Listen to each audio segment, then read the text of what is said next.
What really inspired us was Michael Reynolds in Taos, New Mexico.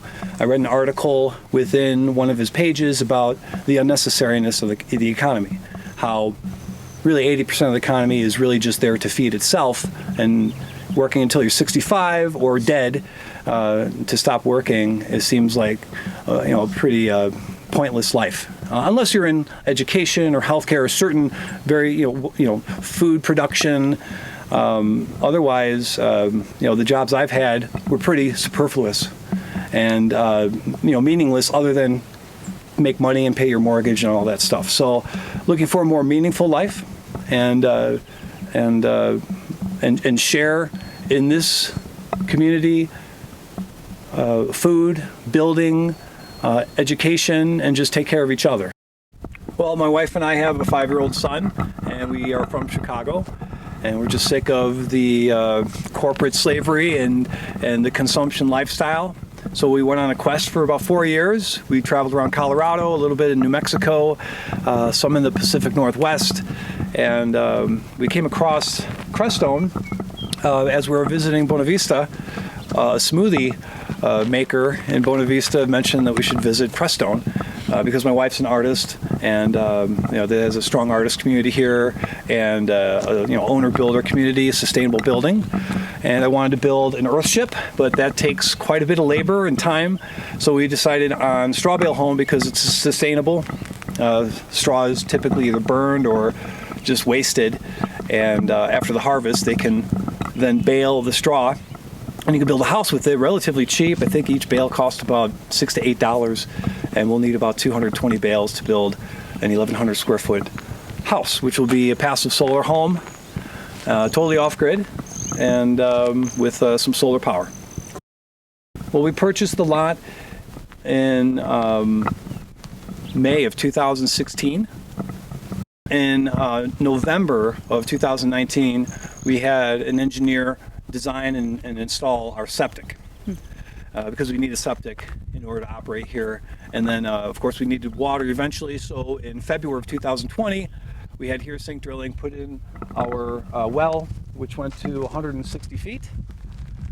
And then also a frost-free spigot that we're using now to soak this building pad.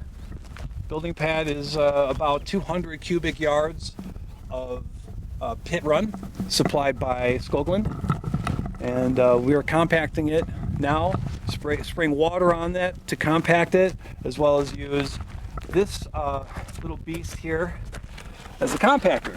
So I guess we'll just start her up, huh? Yeah.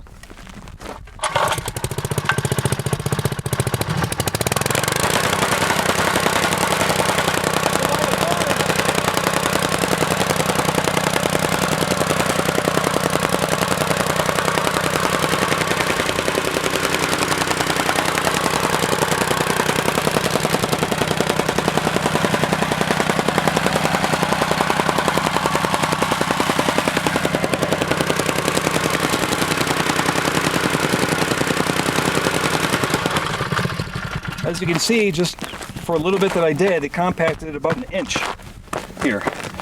And what we need to do is compact that a total of 12 inches, which will take another couple days. We'll have a front door over here somewhere. And even though it looks like we're going up, we're actually level. This is a 3% grade. So we need to build flat, of course, above grade, in order to keep away from moisture and so forth. But yeah, this is facing south here, and we'll have almost 20% of our south-facing window glazing ratio to the floor space, meaning 20% of the floor space is going to be window glazing to bring in that heat. And then we'll use super insulation, such as cellulose insulation in the ceiling, which is about an R60 value. And then the walls themselves, will do 2 string bale walls on edge. They're 14 inches thick, and they'll supply about 46 or 47 R insulation. And we'll have a couple windows facing the north just to get the view, which is beautiful. However, the more north-facing glazing you have, the more heat loss you will get. So Just got some smaller windows there, but it's just a 2-bedroom, 1-bath home, about 1,100 square feet. And the interior will be either adobe or some sort of masonry in order to retain that heat as passive solar. And then does it look like your septic tank is down here in front? Does it go Yes. down south? Yes, it does. Watch your step.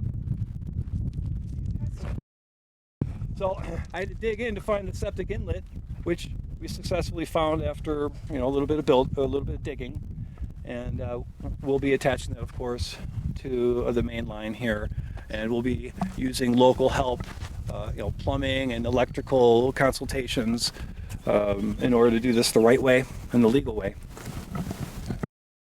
How many acres do you have here, Tony? It's 1.8 acres. It looks like you got your wellhead right there. Yeah. Here's sink drilling. Put this in February this year, and all they did was they just dropped off the power, and I simply just plug it in to my generator, and it pumps the water. They made it very easy to do this, and it was a very reasonable price too. I looked around, and they're professionals. So, do you remember how deep the well is? Did they say? Yeah, they hit water at 140 feet, but they went down to 160 because we lose water every year due to the irrigation in center, primarily. My understanding. I'm not an expert, but yeah. That's what I hear. And then you have just some. Can we maybe walk over Sure. to your building material areas and Yes. talk about? You mentioned you were going to do some sort of greenhouse or something with the tire foundation, or Yeah, watch yourself here. We'll put them there. So, some of the scrap wood, all of the pallets, and the tires were donated by neighbors or picked up at the Sawash dump. And there's plenty more to go around. It's nice to find cheap or free materials to build with. I'll use these pallets to stack my straw bales once I get them off the ground so they don't leach moisture. And then the tires are used.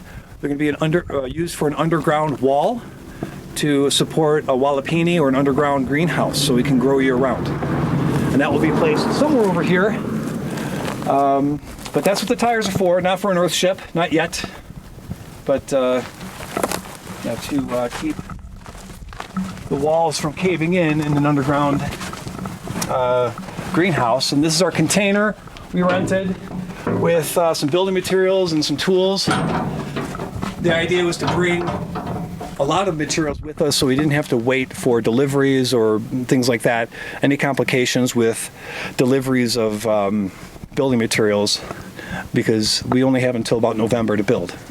And then it starts to freeze. So we want to get this up and running. The only thing I'm missing is some roofing material, but I have all the framing material in here, along with some windows and doors that we purchased back in the Midwest where we're from. We just dragged it all here, and then we can build it.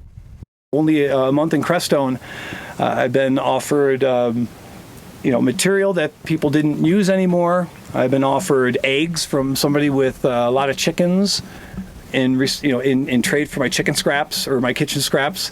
So everybody's been very helpful around here, and I believe that's, if we could inspire others to get off that addiction to their 9 to 5 and live a more meaningful life, then we would accomplish something if we did that.